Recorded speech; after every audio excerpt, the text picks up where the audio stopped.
Hello again, this is John with True Learning. This summer will be very exciting with Cohete and True Learning together as we create Engineers English, a course designed to fit around your schedule. The classes will be held in the evenings from 5 till 7 p.m. and you'll have the chance to work from home, to study and practice in your own time, as we will offer you the materials and notes after the class to do your homework as well. So it's a win-win.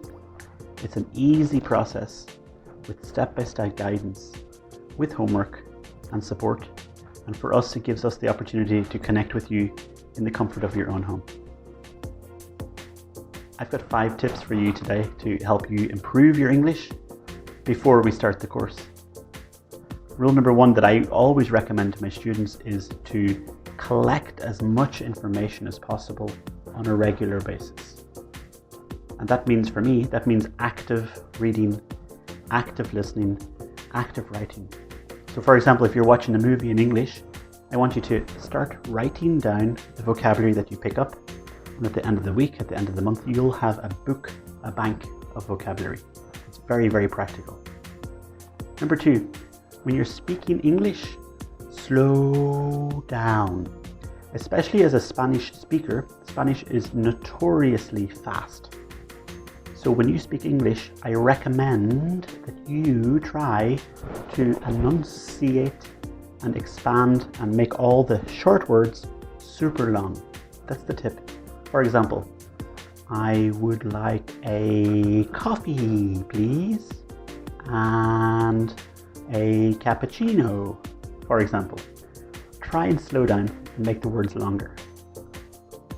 What I also recommend as a big tip to really boost your English and make you sound confident and competent is to use linking words.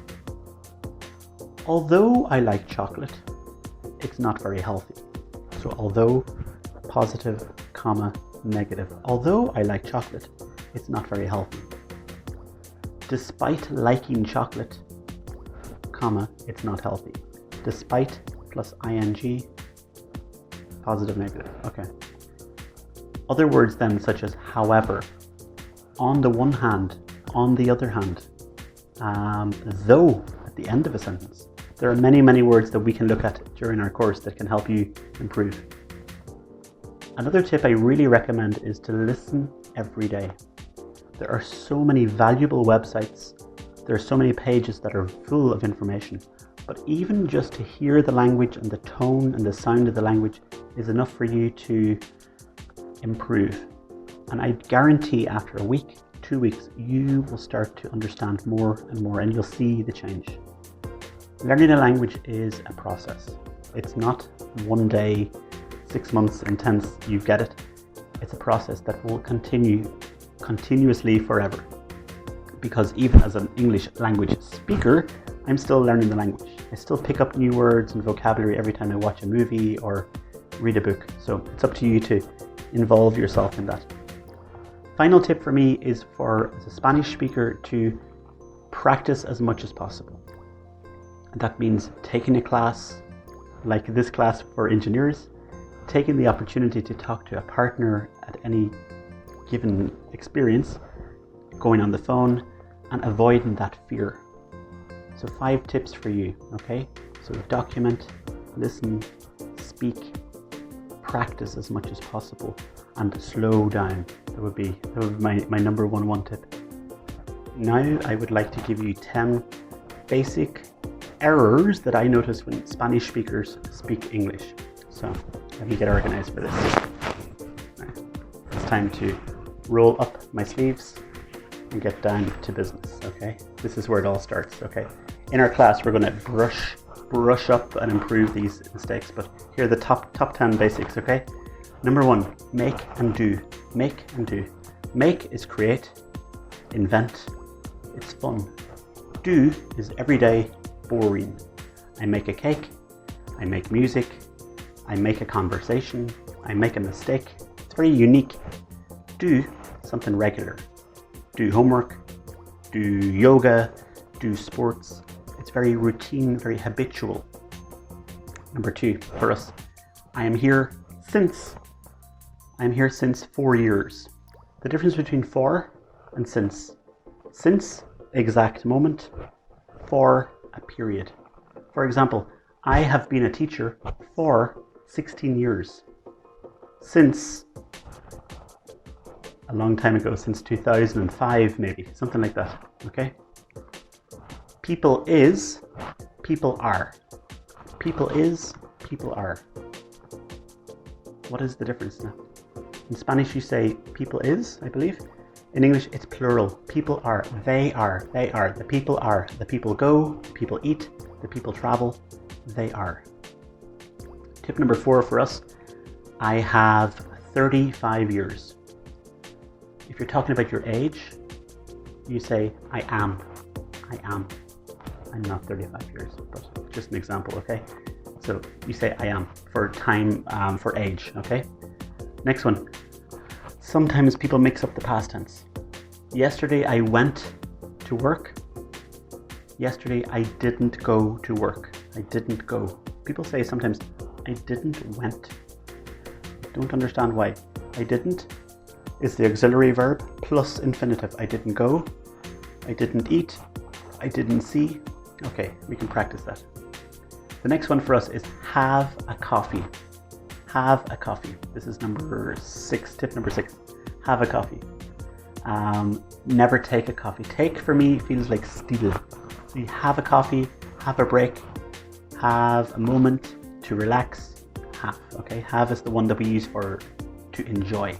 Have dinner, have breakfast. So that's the popular one. Big one for Spanish, okay? Explain me. Listen me. Sometimes we, from Spanish, translate directly into English. So explain this to me. Explain the information to me. Or listen to the music. Listen to this. Remember that we use the preposition to with explain and listen. Another one in that group is say. Say hello. Say the exact quotation. Say this is a really good course from Cohete. He told me about the course. He said it was a good course. He said this is a good course. To me. You don't really need to say to me, but please never use say to me. That phrase doesn't exist in English, okay? You say hello to me, okay? That's a separate type of phrase. One big one for Spanish that I would recommend, this is actually tip number 8 for us, okay? We've got I am agree. I am agree. We don't say that. We say I agree with you. I am in agreement with you. Tip number 9 is story and history.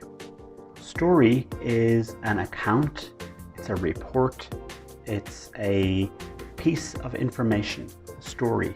It could be true or false, it could be a fiction or not. It's a story. History is a period of time full of facts and figures and dates. The history of Spain. Tell me a story about your village. So a story is usually something more compact and concise, and history is part of a longer period of time. Story and history. Please don't mix them up. The difference between, for example, excited and exciting.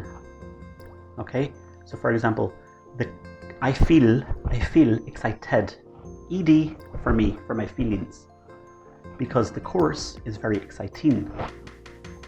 Sometimes at the weekend, if I'm working, I don't know, I feel bored. I feel bored because the work is very boring. The external cause is ing. My reaction is ed, okay? So I feel ed, the thing is ing. 10 tips, quick tips, fast tips. We're going to learn a lot more this week on our course. I really recommend that you sign up below, check it out. It's going to be more technical, more dynamic, and with a lot more information with notes as well. Totally recommend it. Please contact us and let us know that you're ready to do this course together. So looking forward to seeing you. Bye bye.